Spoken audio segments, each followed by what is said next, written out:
I think Mr. John Miller is next. John, if you can make your way to stage central, please. Uh-oh, you're right. I also have a letter here from Gary Lenhart, who couldn't be here tonight, but he wanted me to give Dick his best way to do that. I want to reiterate first what Chris and Ken had to say. Paula, I bow to you. I don't know how you've done it, but you have. We really should be honoring Paula tonight, and Dick, she should be sitting here, and you should be over there. Dick, one of the things I've always appreciated about Dick are his little practical jokes, and I don't know if he put you up to the red dot thing or if it's just genetic quality that has been shared, but last Thursday, Meade won the Scholastic Cup 5 years in a row. That's fantastic. No other high school's ever done that. And so I agreed to come over and do the presentation. Was anybody at the Meade Senior Breakfast at Whitworth College last Friday? Was I the only one? That Mr. Cullen sent to Whitworth College for the senior breakfast? Yeah. And the senior breakfast was actually held at the park, which is where I spent the night.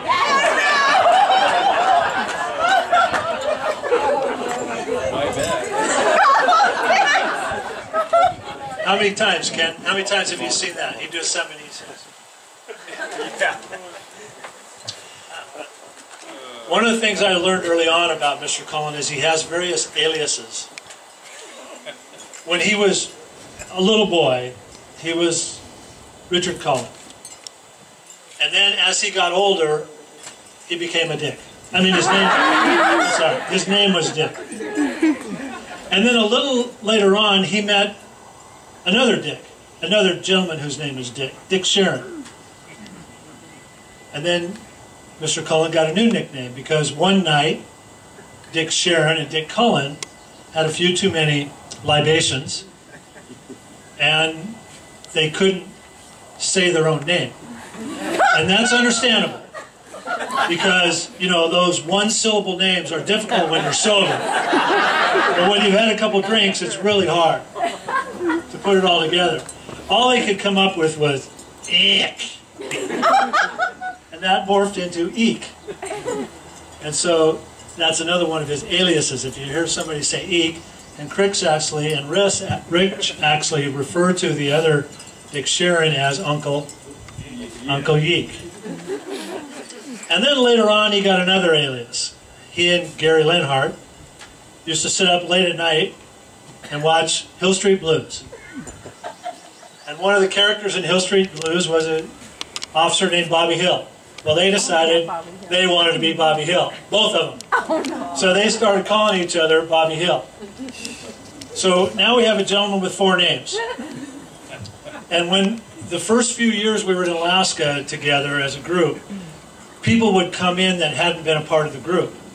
And so everybody would introduce himself, and this is Dick, and this is Gary, and then all the nicknames would come out. So somebody would say, hey, Bobby. Well, Gary's nickname is also Bobby. So after about a day of this, the people would pull one of us other people aside and said, who the hell is Bobby? We said, well, Dick's Bobby. Well, how come you call Gary Bobby? Well, he's Bobby also. So it becomes, they do that on purpose so nobody will really know who's at fault. Who did that? Well, Bobby did it. One of the things that Dick did do for me is he gave me an appreciation for soccer. Because before I really met Dick and had an opportunity to become more involved in soccer, I was sure it was a communist plot. And now I know that it's not. It's actually Al-Qaeda. He accuses me that one day when we were up in Alaska doing soccer camp to 5-year-olds, after 2 solid weeks, I happened to be down on one knee, and we'd been there 2 weeks, and I was down. They're 5-year-olds. You got to get down to their level. So I was down on one knee, had my elbow on my knee and my head in my hand, and he accuses me of falling asleep while I was doing some soccer drills.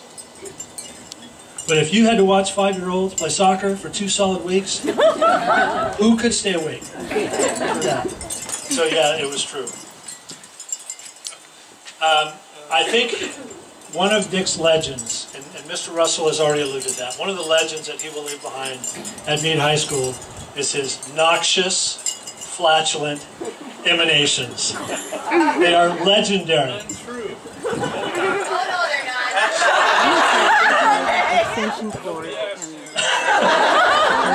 not. So while I was at Meade, and this was early on in my knowing Mr. Cullen, I was sitting at my desk in my office one day, and he comes walking in. Yeah. I just said I was working. I said I was sitting, which is what you do. I was sitting at my desk, and he walks in one day, and I immediately grabbed my can of Lysol. And they think I'm making this up. This is a true story. I always had a can of Lysol from when he came in. So Ken, I would put out a preemptive strike on the methane cloud that I knew was soon to be coming. I would spray him with Lysol when he walked through the door. But he comes in and he says, after he worked his way through the Lysol, he says, do you know anybody that is kind of less than, somebody that's really not a very good person? I said, well, I know you. I said, what do you have in mind? He said, well, I need somebody to kill my cat. Call Debbie. I said, you want me to kill your cat? He said, no, I don't want you to do it. I want you to find somebody to do it. Well, why do you want me to kill your cat? Well, apparently, when they were living over at Glen Eden, the lower Glen Eden, the cat tried to follow in his footsteps. And not use the litter box. And they had to remodel the whole basement of the house. And so he wanted me to kill his cat. You remember this? I do. Yeah. So he brought me over there to help him tear out the drywall. That was only one of the projects I worked on at that house. The other was, how many septic tanks did I dig with you? This man, by himself, out-processed 2 septic tanks at the home to the point where they finally had to move out. That's why you can't flush here. He doesn't want to have to move again. So the Great Alaska Expedition, and it's been wonderful. What, 24 years ago we first went to Alaska, I think, together. Started at Loon Lake, and we decided, wouldn't it be great, we go to Loon Lake every spring, we would take a sick day, and go to Loon Lake every spring after spring sports were over and spend a day fishing with Craig and Gary, and I think Robin came along once in a while, and we decided that Loon Lake wasn't good enough, we needed to go to Alaska to fish. So the next year, Gary Linhart had moved up there, and we, Dick knows, he was working at that time for a soccer camp individual that will remain anonymous. So he works it out so we can go to Alaska, and we're told before we get up there, you have to be a total moron if you can't catch fish in Alaska. After about 6 days up there, we haven't even seen a fish. Oh no! Let alone catch one. We decided that we must fit that bill for total moron. But that's how it started, and then from that point forward, Dick became one of my good fishing buddies. And we made a trip to Dillon. Chris and Rich were there, and some of their friends from the Air Force Academy, and Dick and I, and Uncle Geek was our host there. And we're fly fishing in the Beaverhead River. And Dick and I are watching Chris and Rich and the other guys catch a lot of these just wonderful fish. I mean, they were big fish. And they were catching quite a few. I look at Dick every now and then, and he's got fishing line tangled. We're fly fishing, you know, and then he'd look at me, and I've got fishing line tangled around my head. So then we call Chris or Rich over, because neither one of us can see to retie the hook. We'd have to tie his hook for it. Robin's done that a few times. So anyway, pretty soon I look down at my feet, and I see all these fish. They're standing between my legs and around my feet.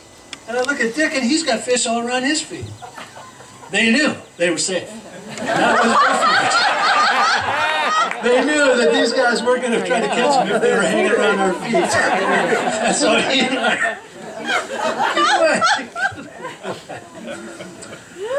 the last story I want to tell you has to do with one of the most pristine mornings I've ever experienced in my life. We were in Alaska. I think there were 6 or 7 of us. And we were in one of the most beautiful locations on Earth. It's called Excursion Inlet. The water was flat, calm. We were the only boat within miles. We had the place to ourselves, and we had spent the night anchored And we got up the next morning and fixed up this great breakfast. We motored out to a spot where we were going to anchor and halibut fish. And we were having a great morning. We had coffee, we were all having a good time. And after about a half hour of that, we start to smell something. It's, what the hell is that? And then we look, and the water, which is just pristine and clear, is turning brown. This is a true story. The water's turning brown. And so we're watching as this mushroom cloud of water turns brown around the boat. Now, this is not a small boat. This is a 36-foot tug we're on. This is not a small boat. And we are completely surrounded by brown water and little pieces of toilet tissue, let's say, and some of his other prized possessions, if you'd like that. So, right away you do a head count. All right, and guess who's not on deck? Little Richard Cullen is nowhere to be found. So we start yelling, "Yeah, Cullen, where are you?" And he walks out, and see that look on his face right now? That's exactly how he looks. And he goes, as we are surrounded by a turd slick that is radiating out. We just heard from the Alaska Department of Ecology about a year ago that they've reopened excursion. The wildlife is finally returning. Just, you know, that, and I know that I probably shouldn't do this, but I do want to say that he was a great colleague, and I really, truly enjoyed working with him, and when I was at Mass Volcan, continuing to work with him. Great fishing buddy, because I know he'll never outfish me, and I'll never outfish him, so it's always a tie. And I'm truly honored to say that Dick Cullen's my friend, and I cherish his friendship greatly. And Paula, once again, Dick, congratulations. Many years. Now, before we're finished, I got to read the letter.